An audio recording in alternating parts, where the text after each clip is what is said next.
मैं मनोज कुमार पाल, प्रवक्ता डाइट, आप सभी सेकेंड सेमेस्टर के डीएलएड ट्रेनीज़ का ऑनलाइन प्रशिक्षण में हार्दिक स्वागत करता हूं। जैसा कि आप सभी लोग जानते हैं कि कोविड-19 महामारी की वजह से पूरे देश में लॉकडाउन है, जिस वजह से संस्थान में डीएलएड प्रशिक्षण नियमित कराया जाना संभव नहीं है।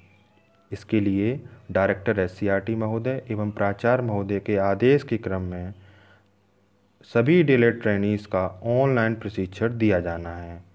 इसके क्रम में आज हम विज्ञान शिक्षण के अंतर्गत अम्ल, क्षार एवं लवण की पहचान एवं उनके विशिष्ट गुण के बारे में जानेंगे। तो सबसे पहले हम जानते हैं अम्ल के बारे में। अम्ल यानी कि एसिड। एसिड जो शब्द है वो लैटिस वर्ड एसिडस से लिया गया है, जिसका अर्थ होता है खट्टा। हमने अपने दैनिक जीवन में बहुत सारे खाद्य पदार्थ चखे हैं, खाए हैं, जिनमें हमें खट्टेपन महसूस होता है।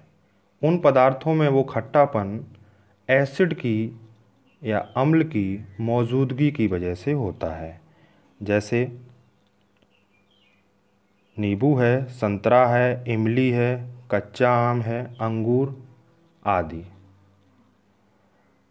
भोज्य पदार्थों में जो एसिड पाया जाता है वो बहुत ही क्षीण प्रकृति का होता है, यानी कि उसको खाने पर हमें किसी भी प्रकार का कोई विशेष नुकसान नहीं होता है।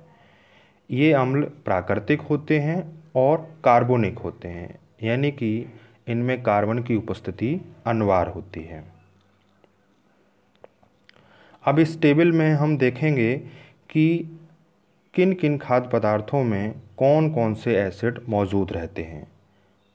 सिरका यानी कि विनेगर में एसिटिक एसिड मौजूद रहता है, नींबू, संतरा इत्यादि में सिट्रिक एसिड, इमली में टार्टरिक एसिड, टमाटर में ऑक्जेलिक एसिड, दही में लैक्टिक एसिड और लाल जो चींटी होती है उसमें फॉर्मिक एसिड।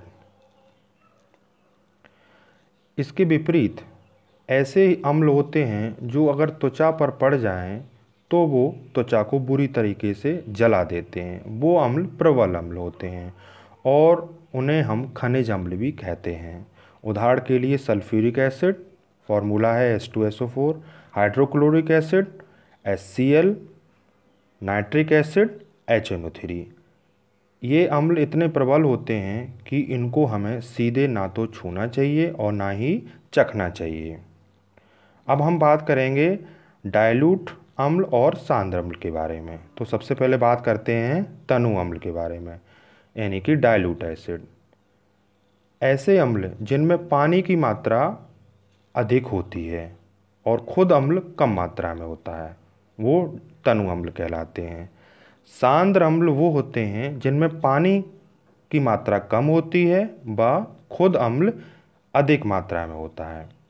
जब भी हम तनु अम्ल बनाएंगे, यानी कि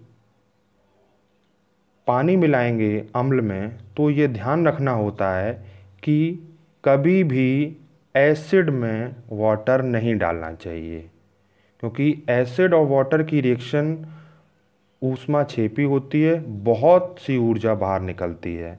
इसीलिए हमेशा पानी से भरे हुए कंटेनर में धीरे धीरे ड्रॉप ड्रॉप करके अम्ल को डालना चाहिए और उसको पानी को हमेशा किसी भी चीज़ से स्टरर घुमाते रहना चाहिए। इसके अलावा अम्ल को और कैटेगराइज किया गया है प्रबल अम्ल में और दुर्बल अम्ल में। ऐसे अम्ल जो जल में घोले जाने पर संगत आयनों में पूर्णतः वियोजित हो जाते हैं, वो अम्ल प्रबल अम्ल कहलाते हैं। चूँकि अरीनियस के अनुसार अम्ल वो पदार्थ होते हैं जो पानी में घोले जाने पर H+ यानी कि प्रोटॉन देते हैं, उन्हें हम अम्ल कहते हैं। तो जब ऐसे अम्ल जो फुल्ली डिसोसिएट होकर प्रोटॉन देते हैं तो उन्हें हम प्रबल अम्ल कहते हैं। उदाहरण के लिए हाइड्रोक्लोरिक एसिड HCl, नाइट्रिक अम्ल HNO3 और सल्फ्यूरिक अम्ल H2SO4 इत्यादि। इसके अपोजिट में दुर्बल अम्ल। दुर्बल अम्ल वे होते हैं जो जल में घोले जाने पर संगत आयनों में पूर्णतः डिसोसिएट नहीं होते हैं, बल्कि आयोनाइज और नॉन आयोनाइज आयंस के बीच में साम्य की स्थिति बनी रहती है। इन अम्लों के उदाहरण हैं acetic acid CH3COOH, formic acid HCOOH इत्यादि। अब हम बात करेंगे क्षार की। क्षार जो हैं वो अम्लों की सक्रियता को कम करने के लिए यूज़ होते हैं। जैसा कि हम जानते हैं कि जब किसी भी व्यक्ति को पेट में अपच महसूस होती है तो उसे खट्टी खट्टी डकारें आती हैं, तो महसूस ये होता है एसिडिटी हो गई है उसको। तब हम तुरंत ही ऐसे पदार्थ देते हैं जो उस एसिड अम्ल की सक्रियता को कम कर दे।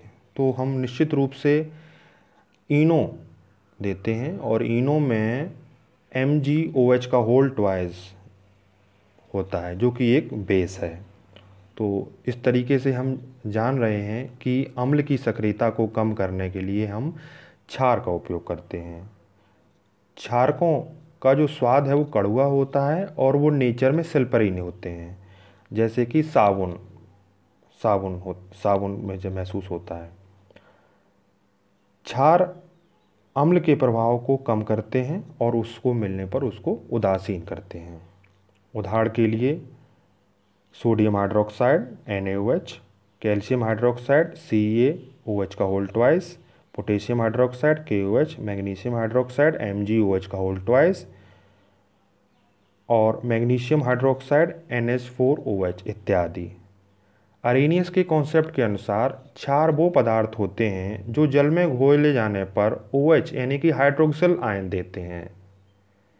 और ब्रोंस्टेड और लॉरी के अनुसार वे पदार्थ जो H+ ग्रहण करते हैं यानी कि प्रोटॉन को ग्रहण करते हैं वो क्षार कहलाते हैं। क्षार को भी दो तरीके से विभाजित किया गया है, प्रबल क्षार और दुर्बल क्षार।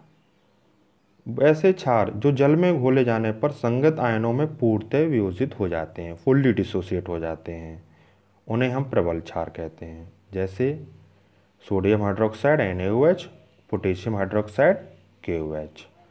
दुर्बल क्षार वो होते हैं जो जल में घोले जाने पर पूर्णतः डिसोसिएट नहीं होते हैं, यानी कि डिसोसिएट और अनडिसोसिएट आयंस के बीच में साम्य की स्थिति बनी रहती है। उदाहरण के लिए अमोनियम हाइड्रोक्साइड इत्यादि। अब हम उन पदार्थों के बारे में जानेंगे जो ये बताते हैं कि ये पदार्थ अम्ल है और ये क्षार है। तो उनके लिए एक शब्द का इस्तेमाल किया जाता है सूचक। अर्थात सूचक वो पदार्थ होते हैं जो किसी भी पदार्थ की अम्लीयता और क्षारिकता का ज्ञान कराते हैं। सूचक दो प्रकार के होते हैं, प्राकृतिक सूचक और मानव निर्मित सूचक। तो सबसे पहले हम बात करेंगे प्राकृतिक सूचकों के बारे में। तो उसमें सबसे पहले हम बात करेंगे लिटमस पेपर। अब लिटमस पेपर है क्या? लिटमस पेपर लाइकेन जो कि थैलोफाइटा समूह के पौधे हैं उससे बनाया जाता है। फिल्टर पेपर को जब लाइकेन के आर्क में डुबो देते हैं तो लिटमस पेपर का निर्माण होता है। ये दो रंग के होते हैं, मुख्यतः नीले और लाल। तो जब हम इस डायग्राम में देखेंगे, जब हम किसी अम्लीय विलयन में नीले लिटमस पेपर को डुबोते हैं तो उसका रंग लाल हो जाता है, और जब हम किसी क्षारीय विलयन में लाल लिटमस पेपर को डुबोते हैं तो उसका रंग नीला हो जाता है। इसके अलावा बहुत सारे प्राकृतिक सूचक प्रकृति में मौजूद हैं। उदाहरण के लिए हम देख लेते हैं, जैसे कि गुड़हल के पुष्प की पंखुड़ियाँ ये सूचक के रूप में यूज होती हैं। गुड़हल के पुष्प में गुड़हल के पुष्प में जब हम अम्लीय विलयन में डुबोते हैं तो वो गहरे गुलाबी रंग की हो जाती हैं, और जब क्षारीय विलयन में डुबोते हैं तो वो हरे रंग की हो जाती हैं। हल्दी भी प्राकृतिक सूचक में आती है। जैसा कि आप देखते हैं कि जब कपड़े पर हल्दी के दाग लग जाते हैं तो पीले रंग का दाग पड़ता है। जैसे ही हम उसको साबुन को धोते हैं तो वो लाल रंग में परिवर्तित हो जाती है, जो ये दर्शाती है कि साबुन की प्रकृति क्षारीय है। इसके अलावा मानव निर्मित सूचकों की अब बात करते हैं। मानव निर्मित सूचक में सबसे पहले फिनोल्फ्थलीन। फिनोल्फ्थलीन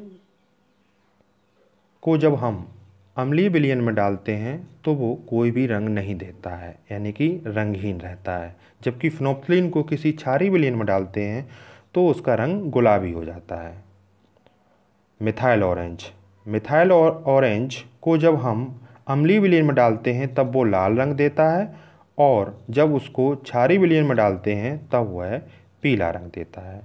तो आज के इस वीडियो में हमने अम्ल और क्षार के बारे में जाना है। आगे हम कैसे लवण बनते हैं और क्या क्या इनकी केमिकल प्रॉपर्टीज़ होती हैं वो सीखेंगे।